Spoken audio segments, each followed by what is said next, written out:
Bonjour à tous et bienvenue dans le MAG. Aujourd'hui, mon invité est Aurélien Lejeune. Bonjour. Bonjour à tous. Alors, vous êtes tout simplement considéré comme l'homme le plus fort de France et vous êtes sur le plateau de Sensation pour cette émission. Vous êtes né à Rouen et vivez à Acquigny, près de Louviers. À 37 ans, vous êtes donc considéré depuis 2019 et votre victoire lors de la finale du championnat de France de Strongman comme l'homme le plus fort de France. Alors, on va revenir un peu en arrière. Quand vous étiez jeune, est-ce que vous aviez déjà cette puissance? Comment c'est venu? Alors, là, quand j'étais petit, je ne sais pas si j'avais de la puissance ou pas, mais j'ai toujours été fasciné par les sports de force et les sports, on va dire, où il y a un esprit force.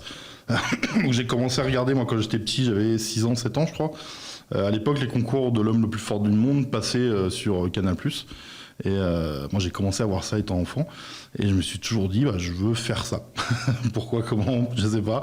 Mais j'ai toujours eu envie de faire ça. Je suis passé par plein d'autres disciplines sportives avant vraiment de me lancer dans les disciplines de force. Oui, parce qu'à quel moment vous avez su que vous seriez sportif professionnel dans ce domaine de la force athlétique? Vous avez fait du judo, du rugby avant, et vous avez découvert donc en 2008 la force athlétique. Alors, devenir professionnel, au début j'en avais pas l'ambition, en fait c'était juste vraiment me faire plaisir.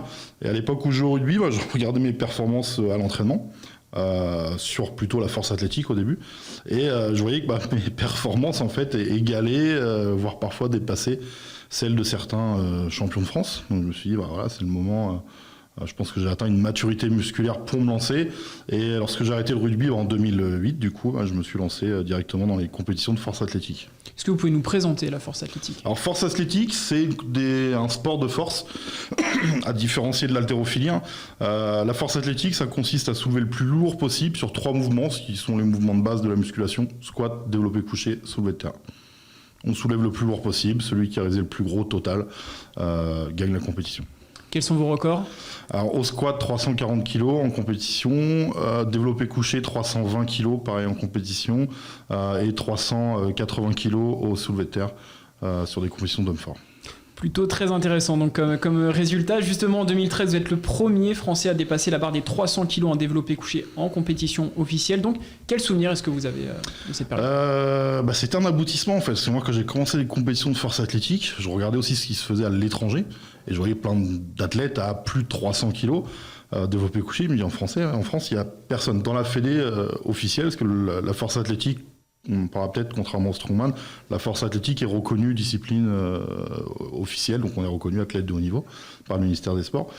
Et personne n'avait fait 300 kg, donc c'était un peu l'objectif dans cette fédération, avec plusieurs athlètes, de se challenger, d'être le premier à y arriver. Donc 2012, j'avais réussi, mais ma barre a été invalidée par les jurys, les arbitres. Des fois, il faut les comprendre, ils sont spéciaux. Du coup, j'ai remis le couvert en 2013, et cette fois-ci, ma barre avait été validée, barre à 300 kg, donc la première en fédération officielle. Et donc depuis, vous êtes passé sur des compétitions de strongman, donc c'est l'homme le plus fort en traduction en français. Est-ce que vous pouvez nous en dire plus justement par rapport à la force athlétique? Alors c'est 2 sports assez différents, même si l'objectif c'est d'être fort, mais en strongman, on va pas être sur des mouvements de base classiques. L'objectif, ça va être de déplacer, soulever des charges sur des objets qui sont pas forcément prévus pour ça. Par exemple, tirer un camion, ça va pas être prévu pour ça. On va déplacer des grosses boules en béton aussi, retourner des pneus. Donc voilà, on a des épreuves qui sont plutôt atypiques. On se rapproche plus du sport spectacle qu'une discipline classique en fait. Oui, c'est un réel show. Donc pour aller un peu plus dans le détail, les athlètes doivent retourner des pneus d'environ 500 kg, soulever des voitures posées sur des chariots, passer des troncs de métal de 150 kg par-dessus la tête, et bien sûr l'épreuve la plus emblématique, vous en avez parlé, placer des boules en pierre de 130 kg, l'Atlas Stone, sur un socle d'1,60 m. Est-ce que vous pouvez nous raconter de l'intérieur, quelle est la sensation quand on fait cette épreuve? Les Atlas Stone, la sensation, c'est que c'est dur déjà. Parce que les boules, ça va beaucoup plus haut. On est maintenant sur des boules à plus de 200 kg, des Atlas Stone à plus de 200 kg à l'international. C'est un mouvement qui est très technique. On ne croirait pas comme ça, on s'imagine que c'est juste prendre une boule en béton. Et finalement, c'est un mouvement très très technique qui demande beaucoup de préparation et d'entraînement pour performer dessus. Et après, la sensation, c'est surtout la satisfaction. Lorsqu'on réussit à poser une boule à 200 kg sur un socle à 1,45 m, surtout la satisfaction d'avoir réussi. Alors parmi toutes ces épreuves, est-ce qu'il y en a une qui est un peu plus favorite et une autre un peu plus redoutée pour vous ? J'ai plusieurs épreuves, on va dire, où souvent les épreuves favorites sont celles où on est bon, forcément. Tout ce qui est épreuve avec du grip, j'ai un très bon grip. Fram Carry, les valises, Farmer Walks, etc. Les tenues d'Hercule, je suis très très bon là-dessus. Atlas Stone, j'aime beaucoup cette épreuve aussi. Épreuve que j'aime pas trop, le yoke, ce qu'on appelle le yoke, donc c'est en français le porteur d'eau, c'est un gros cadre qu'on décolle et on marche avec. Je suis pas fan. et après certains mouvements d'épaule, pareil, sur le log et tout, c'est pas mes épreuves favorites. Voilà, quand même toujours des choses à travailler, mais c'est aussi ça la beauté du sport. Toujours. Vous enchaînez les bons résultats et en 2015, vous obtenez votre carte professionnelle, sésame indispensable pour intégrer des compétitions internationales, notamment la Strongman Champions League. Est-ce que vous pouvez nous raconter ? Alors, le Strongman, faut le voir un peu comme la boxe en fait, professionnelle. En boxe, il y a 4 ligues professionnelles. Le Strongman, c'est exactement pareil. Il y a 4 ligues professionnelles. Chaque ligue a son championnat. Les athlètes, évidemment, peuvent naviguer dans différentes ligues. Et tous les ans, les meilleurs de chaque ligue s'affrontent sur la World Strongest Man pour le titre de l'homme le plus fort du monde. Donc en 2015, j'ai eu la chance de pouvoir intégrer la Strongman Champions League, qui est une des plus grosses ligues professionnelles au monde. J'en fais toujours partie d'ailleurs, je pars ce week-end en Allemagne pour faire une compétition. Donc c'est un aboutissement, parce que du coup on va se retrouver à faire des compétitions avec les gens que l'on admirait à la télé ou sur les réseaux, etc. Donc là cette fois-ci on rentre dans le jeu, on rentre dans le game, on est face à ces gens-là. C'est un peu plus dur qu'en France du coup. Justement, comment est-ce que vous vous placez par rapport à la concurrence européenne et même mondiale ? Comment vous vous situez ? Sur une manche par exemple de Strongman Champions League, mon meilleur classement c'est 5e. Là, il y a 3 semaines, je suis allé au Portugal faire une Strongman Champions League. J'ai fini 8e, un peu déçu parce qu'il y a une épreuve que j'ai ratée qui m'a fait perdre quelques points. Je visais plutôt la 6e, 7e place. Mais voilà, sur des compétitions professionnelles, je commence à me rapprocher du top 5, top 4. Et je pense espérer peut-être un jour mettre le pied sur le podium d'une compétition comme ça. Bientôt. Ça va arriver. Et justement, pour arriver à cette performance-là, ce niveau de performance, il faut bien sûr allier la santé également. On va préciser que vous n'êtes pas un amateur, on va le repréciser et que vous prenez toutes vos précautions. Alors, comment vous préparez-vous physiquement pour éviter notamment les blessures ?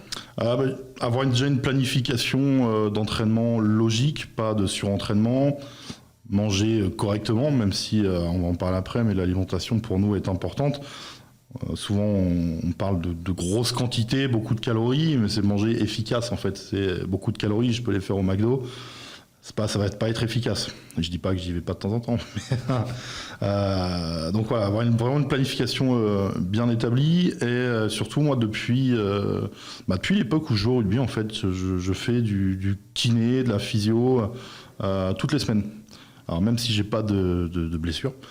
Je continue à aller au kiné, c'est toujours le même kiné que j'ai depuis de nombreuses années, JC, là, qui est kiné d'ailleurs du club de rugby de Rouen, qui me suit et donc qui me fait mes étirements, les massages, la récup, etc. et qui soigne les petits bobos qui peuvent arriver de temps en temps. Y aller toutes les semaines, ça permet aussi de prévenir les blessures et d'éviter les grosses blessures. Ouais.